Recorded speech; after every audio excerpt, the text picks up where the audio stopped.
Malapit ka na bang mag-menopause? Nararamdaman mo na ba ito? Lalo na kapag edad 40, pataas ka na. Tignan mo kung nararamdaman mo na to. May tinatawag na perimenopause. Ito yung edad 40 pataas. Malapit nang huminto ang iyong pagregla. Pero meron na itong mga sintomas at saka senyales. Bumababa na ang iyong estrogen o yung hormone ng kababaihan. Kaya, mararamdaman mo na. So, may warning signs, merong senyales o sintomas. Number 1, napakainit, hot flashes. Yung mga katabi mo nagiginaw sa aircon. Pero ikaw, bigla kang magpapawis, lalo na kapag natutulog sa gabi. Magtataka ka, bakit yung mga kasama mo nakakumot lahat? Tapos ikaw, butil-butil yung pawis. Gusto mo nga, bukas na bukas lahat ng aircon, electric fan, pati bintana. Nararamdaman niya ng ating malapit ng mag-menopause. Breast tenderness o makirot dun sa may dibdib ninyo. Nagtataka kayo, parang lagi kayong may menses, masakit dun sa inyong dibdib o dun sa inyong breast. Yan po ay senyales din ng pagbabago-bago ng hormones. Dati, di ba masakit ang puso nyo kada regla ninyo? Aba, bakit kung kailan mas umiidad ka, mas sumasakit pa yung puson mo, so magtataka ka. Senyales din ito na maaari tayong malapit ng mag-menopause. Nawawala na ng gana sa pagtatalik. So magtataka ka, bakit parang hindi ka na na-excite? Nawawala yung tinatawag nating desire o yung gustong makipagtalik. So, ito, kailangan gawa natin ng paraan para hindi naman magtaka si mister. So, kahit kumain muna kayo sa labas, yung mood ng inyong kwarto, i-prepare nyo na para medyo ma-enhance naman yung inyong sex drive para hindi naman magtaka o mawalan din ng gana si mister sa inyo. Fatigue, napaka mapagurin mo. Konting trabaho lang, napapagod ka na agad. Kailangan mo nang magpahinga. Parang hindi ka nakapagpahinga o hindi ka nakatulog dun sa buong gabi. So, mabilis kang mapagod mentally, physically, pati yung katawan mo, pati yung pag-iisip mo.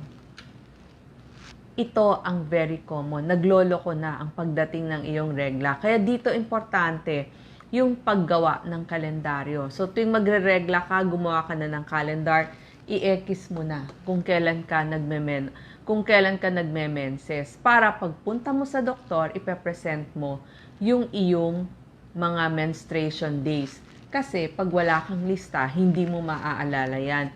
Mapapansin mo, bakit palayo ng palayo? Minsan, 60 days bago dumating yung iyong menses, umaabot pa nga ng 90 o 120 days. So, palayo na ng palayo ang iyong pagregla. At umiikli din. Maaaring malayo o umikli. So, irregular na. Hindi na dumadating. Mapapansin nyo yan. Tapos, dun sa maselang bahagi ng babae, dun sa may puwerta, napakakati, napakatuyo. Kasi kapag very dry ang balat doon sa lugar na yon, hanggang doon sa puwitan, mangangati ang ating balat. So, dyan mo kailangan ng mas maraming lotion. At saka, pag may contact kay mister, kailangan mo ng KY jelly. Nabibili po ito doon sa inyong mga botika. Tanungin lamang yung mga pharmacist natin sa mga botika. So, marami pong nabibiling mga ginagamit sa pagtatalik. Ang example po nito, KY Jelly. At marami pa pong ibang brands na pwedeng ibigay sa inyo. Sabihin nyo lang. Kasi nga, bumababa na yung hormone na estrogen. Kaya yung balat natin, mas natutuyo na. Mapapansin mo rin, bakit kapag bumahing, umubo, parang may naglilik na ihi dun sa iyong puwerta. So, mabahing ka lang. O kaya, nagbuhat. Parang nababasa yung iyong underwear o yung iyong panty. Part yun, maaring hindi naman lumala, pero lagi nang nandun. So, urine leakage ang tawag doon kapag tayo ay bumahing, umubo. Mapapansin nyo yan. O nagbuhat. Tapos, nagmamadali na kayo mag-CR. Parang dati kaya nyong magpigil ng matagal. Pero ngayon, kailangan iihi na kayo agad. So, mabilis. So, urgent. Kailangan punta na agad dun sa banyo. Dun nakakatulong yung mga Kegels exercises, dun sa leakage, at saka yung kailangan nyo nang pumunta. So, i-search nyo lang po, pigilan, pag nakaupo kayo, pigil, 1, 2, 3, 4, 5, 6, pipigil dun sa may gawing puwerta, tapos release. So, gawin nyo po ito, 6 counts, pag wala kayong ginagawa, halimbawa nasa computer kayo or traffic, nasa kotse kayo, so anytime pwede kayong mag-Kegels exercises. Mood swings, mas mabilis uminit ang inyong ulo. Parang dati kung pasensyoso kayo, ngayon parang maikli na lang ang inyong pasensya. Maaring kasi nga napapagod kayo, mas emotional kayo, bukod sa mabilis kayo magalit, mas mabilis din kayong umiyak. At mabilis din mawala ng pasensya, mabilis mainis. Kaya mga mister, wag ho kayong magtataka at yung mga anak kung bakit mas lagi nagagalit ang inyong mga nanay. Kaya nga diba sinasabi, nako kasi magme-menopause na yan. Pero wag naman ho nating lalahatin. Maaaring may nararamdaman ng inyong nanay, kaya mainit ang ulo niya. Mahirap din siyang matulog. Ito, kailangan mong i-prepare yung iyong kwarto. Mas madilim, mas hindi maingay, mas malamig, parehong oras ng pagtulog kasi marami talagang rumireklamo na hindi sila makatulog sa gabi. Pero hindi naman ho lahat. Pero maraming nakakaramdam niyan. Weight changes, sasabihin nyo, aba, bakit mas tumataba ako? Pareho lang naman ang kinakain ko. So, mapapansin nyo rin, mas bibigat kayo. Or may magsasabi, baka mas tumataba kayo. Itong irregular periods, sign na nga ba ito na papahinto na ang inyong menses? So, pero merong mga kailangan kayong bantayan. Pag ba syempre dumadating pa rin naman kahit layo-layo ang inyong pagregla. Mas dumami ba ang inyong regla? Minsan buo-buo na.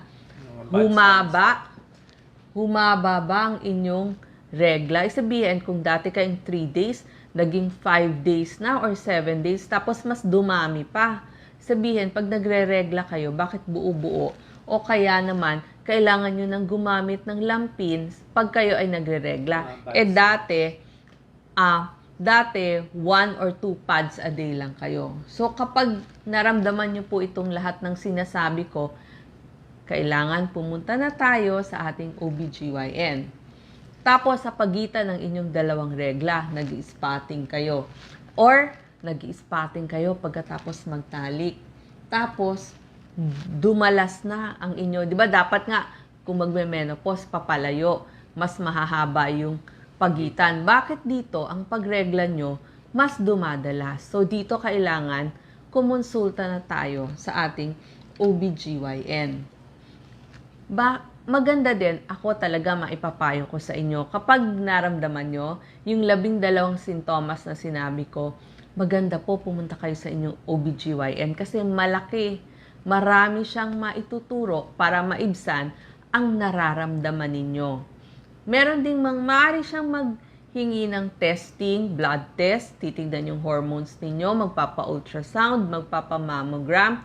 Maganda rin ito talaga, nag-check up. At syempre, bukod pa dun sa inyong pap smear, kaya kailangan pumunta tayo sa ating OBGYN. Hindi porket papahinto na ang inyong regla, hindi na kayo magpapakita sa inyong doktor. Ang tanong, pwede ba akong mabuntis pa kapag malapit ang mag-menopause? Hanggat dumadating po ang regla ng isang babae, pwede pa siyang magbuntis. Kaya kailangan may form of contraception pa rin ang mag-asawa kasi hindi nyo masasabi kung mabubuntis or hindi pa. Okay lang kung talagang gusto nyo pang mag-anak, pero pag hindi na, kailangan kahit meron tayong isang form ng family planning. Kailangan alagaan ng babae ang kanyang sarili kapag magme-menopause. Yung pagtulog, pag pinaghahandaan yan, pine-prepare yung room, sabi ko nga, kailangan same time ang tulog, same time ang gising. Yung Kegels exercises para walang problema pagdating sa pag-ihi. kailangan nyo ring mag-ehersisyo. Siyempre, para lumakas yung buto at para hindi tayo tumaba or bumigat. Kasi mahirap pag nagwe-weight gain tayo. Regular check-up, kahit tayo po ay perimenopause, yung malapit ang mag-menopause, or nag-menopause na maganda, pumupunta pa rin tayo sa ating OBGYN. Tapos dito, yung pagkain ninyo, mas piliin nyo na po yung mga healthy na pagkain. Marami po dyan, prutas, gulay, makakatulong sa inyo para iwas cancer at para sa health din ng isang babae. So, napaka-importante po ang visit sa inyong OBGYN kasi marami siyang maitutulong at maipapayo sa inyo. Salamat po.